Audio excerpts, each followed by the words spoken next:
redigering af vores personaleside, altså en side, hvor du har personale liggende.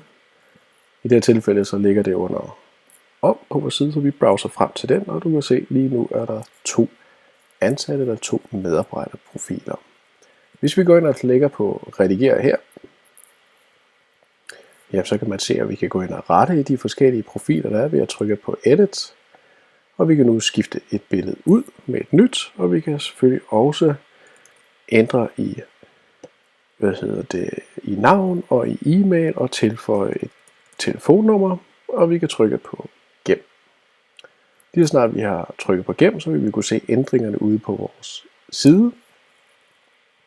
Der kommer et telefonnummer frem her. Vi kan også tilføje en ny, du kan se, der er allerede skabt 2 nye områder her, hvor vi kan tilføje noget indhold.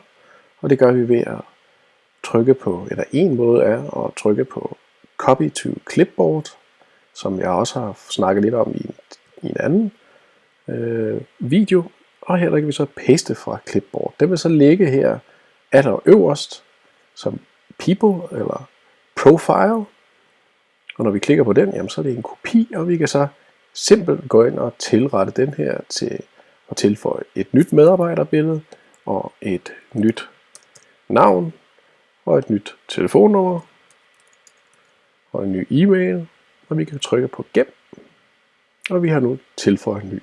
Det er en meget simpel måde at tilføje nye blokke på, som skal være ens, altså ved at sige copy to clipboard, og så bagefter paste for clipboard, ligesom man kender det for copy-paste funktionen.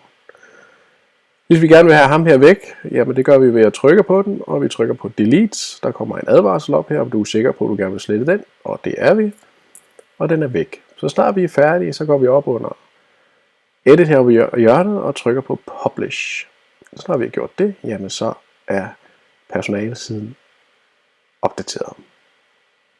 Vi kan også, den anden metode, det er jo ved at tilføje en blok, og det er jo ved at adde blok her. Og så skal vi finde noget, der hedder noget med profile eller people. I det her tilfælde hedder blokken people. Og det er den nye, der kommer op, og vi tilføjer et billede og tekst. Så det var lidt omkring